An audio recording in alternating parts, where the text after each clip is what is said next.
निर्जला एकादशी का व्रत निर्जल कैसे करें जो प्यास भी कम लगे। तो आज की वीडियो उन लोगों के लिए है जो पहली बार इस एकादशी का व्रत निर्जल करना चाहते हैं लेकिन डर रहे हैं, या फिर जो पहले भी कर चुके हैं लेकिन शाम होते होते उनका प्यास की वजह से बुरा हाल हो जाता है। तो आज मैं आपको वो चीजें बताऊंगी जो मैंने खुद फॉलो की है और बहुत इजीली अपने व्रत को कंप्लीट किया है। आपने कभी इस व्रत को निर्जल किया है जरूर बताइएगा। तो देखिए, ये व्रत एक कठिन साधना है क्योंकि इस भीषण गर्मी में 24 घंटे बिना पानी के रहना सच में एक तपस्या है।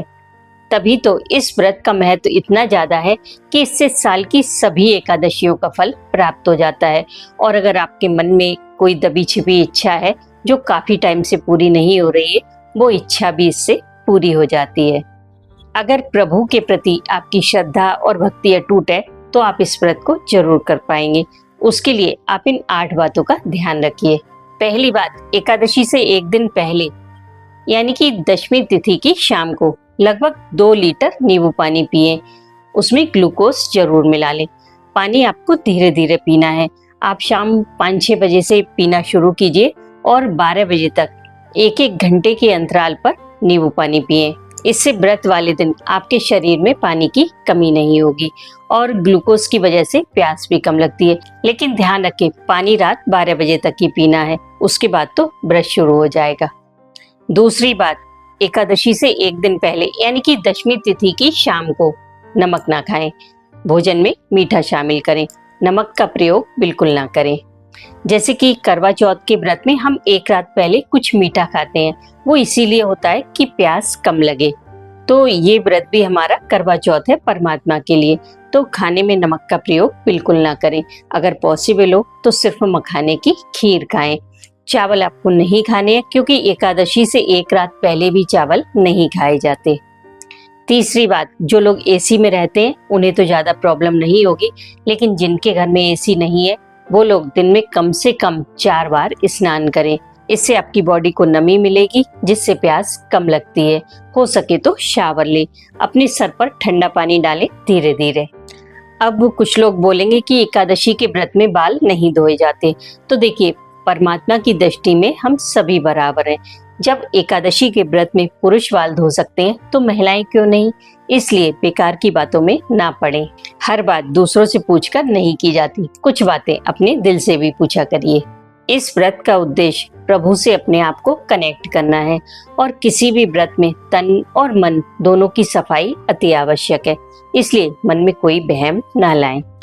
चौथी बात, एक स्प्रे बॉटल में ठंडा पानी भरकर फ्रिज में रखें और बार बार अपने चेहरे पर और सर के बीचों बीच में स्प्रे करते रहें, जिससे आपकी बॉडी में ठंडक बनी रहेगी और आंखों में और त्वचा में जलन नहीं होगी। 5वीं बात, अपने पैरों से गीली टॉवेल लपेटें क्योंकि गर्मी से कुछ लोगों के तलवों में जलन होने लगती है।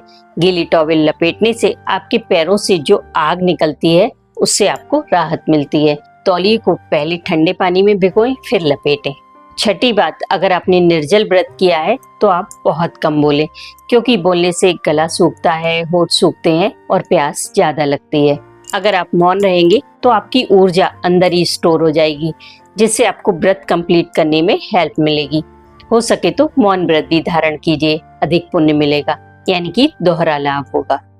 7वीं बात, निर्जल व्रत से कुछ लोगों के सर में दर्द होने लगता है तो व्रत करना और भी मुश्किल हो जाता है।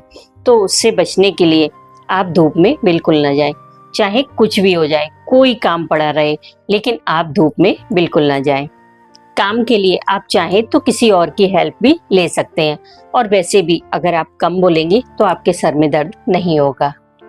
8वीं बात, इसके बिना तो आपका व्रत कंप्लीट होना बहुत मुश्किल है और वो है शरणागति।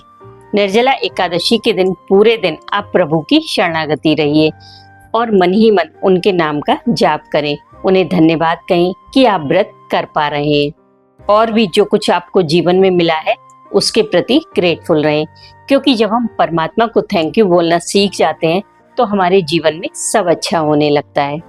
इस दिन आप विष्णु सहस्त्र नाम का पाठ कर सकते हैं। ये काफी बड़ा है तो आप 2 बार में कर सकते हैं, 4 बार में कर सकते हैं। मैं तो कहती हूँ 5 बार में करें, हर बार में 200 नामों का पाठ। इसमें प्रभु के 1000 नाम हैं, तो हर 3 घंटे पर 200 नामों का पाठ कीजिए।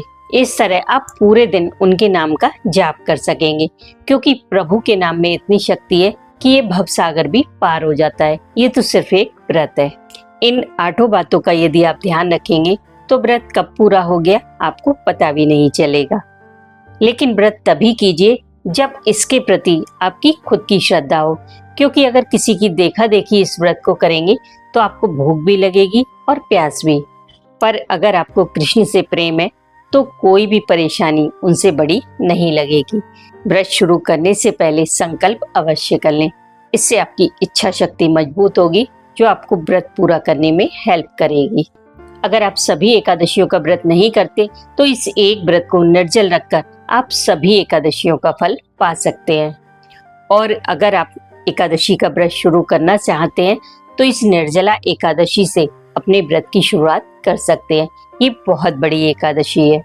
इस व्रत का पारण एक तुलसी पत्र से करें। इसमें दान का कोई बंधन नहीं है, आप कोई भी चीज दान कर सकते हैं, जैसी भी आपकी सामर्थ्य हो। अगर वो भी संभव ना हो तो आप कुछ पैसे निकाल कर भी अपने व्रत का पारण कर सकते हैं। पारण करते समय राम नाम या राधा नाम जरूर बोलें। बाकी अगर आपका और भी कोई क्वेश्चन हो तो कमेंट कीजिएगा, आपको रिप्लाई जरूर मिलेगा।